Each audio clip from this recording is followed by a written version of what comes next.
Okay, so we're going to talk about not apologizing. That's right. Stop apologizing. Stop it. I know. Don't apologize for who you are and what you do. Yes.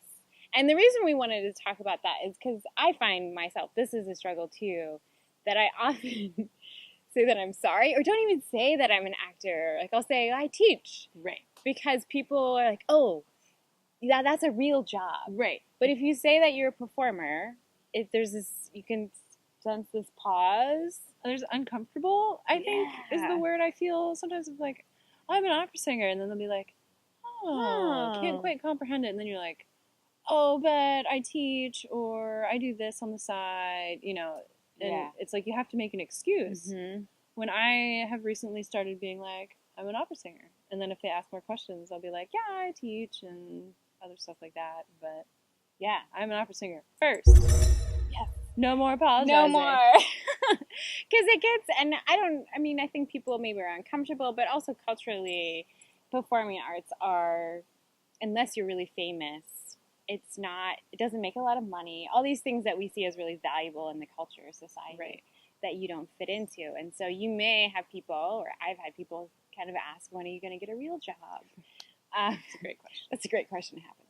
So just thinking about how can you respond and help people see and understand what you do, but not apologizing or saying that you're sorry. Mm-hmm. And so do you have ways to help people? I mean, you said that you just tell people, but other ways that you help people understand what you do? Yeah, I try to let them lead the conversation in a way instead of just being like, I'm an opera singer and I do this and I've done that and blah, blah, blah. Because a lot of people actually don't understand the art forms that we do. Yes. So if I say I'm an opera singer and they might say, I love Phantom of the Opera. And I've learned not to be like, oh my gosh. But I say, you know what? I love Phantom of the Opera, and that musical was what made me want to sing. And then I got into opera. Great. So that's kind of how I transition. It might still leave people a little confused because they think it's an opera. Yeah. But you can be kind about it because a lot of people, the uncomfortableness, is that a word? Yeah, I think so. That we feel is sometimes just because they don't understand. Yeah. So like if you're like, I'm a Shakespearean actress. People are like, oh, I hate Shakespeare. Or like Ira Glass just had an article, and I mean, he's well known. He said Shakespeare sucks, and everybody's like, oh.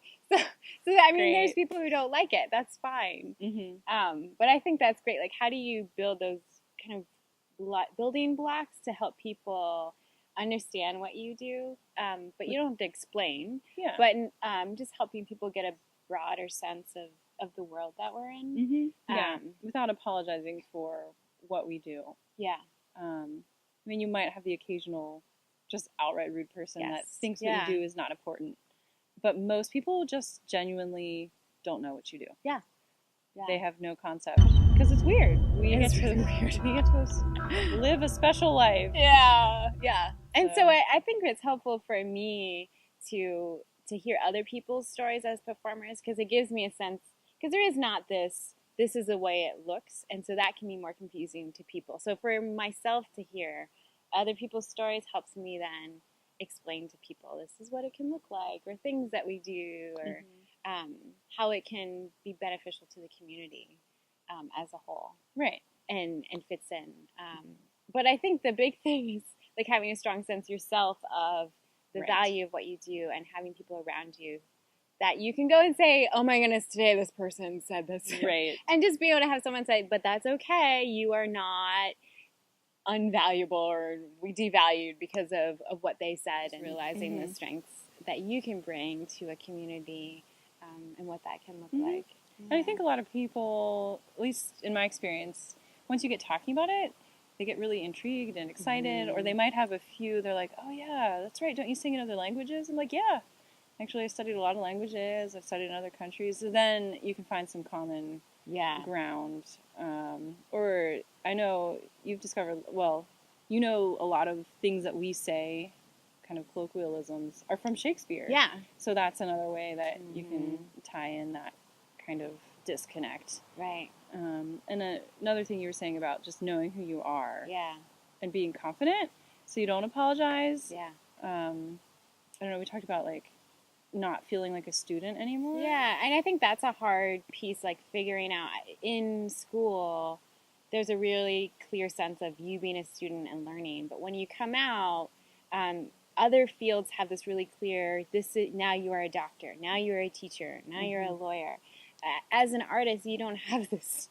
You may even have a diploma, but it doesn't mean you're an artist necessarily. Yeah. And so nothing's clear. nothing's for us. clear ever. It's all gray. And so you have to. Anna Deavere Smith, who's a great performing artist, talks about in her book "Letters to a Young Artist," I believe it's called.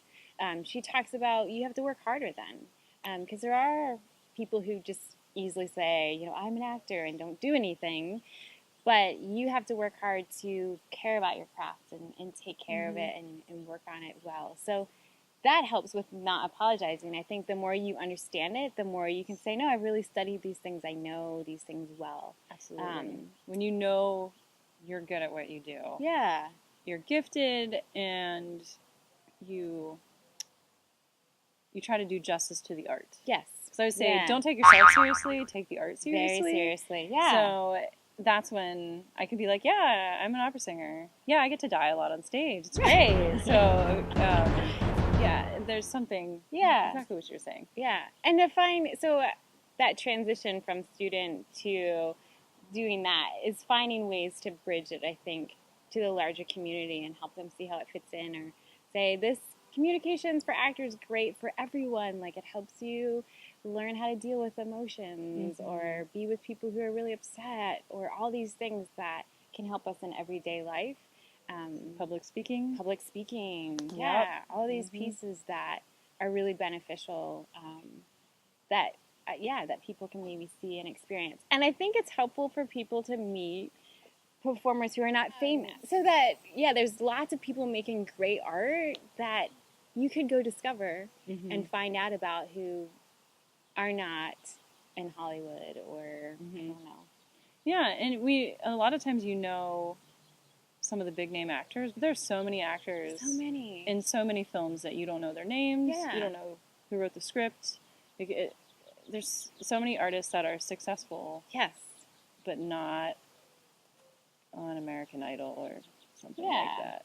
And it's good. So and so find people like that too, and it can be really exciting to meet and learn about what they're doing and those pieces. But for artists especially, don't apologize. That's right. We say that to ourselves. It's all not the just time. you. Yeah. Like, don't apologize. Don't apologize. Don't say you're sorry.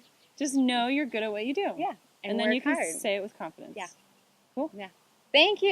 And you can find more of our work on our website at amike.org, on YouTube, Twitter, Facebook, and we love to hear about the things you're doing, and we want to encourage you in the work that you're doing as well. So Thank you. Bye.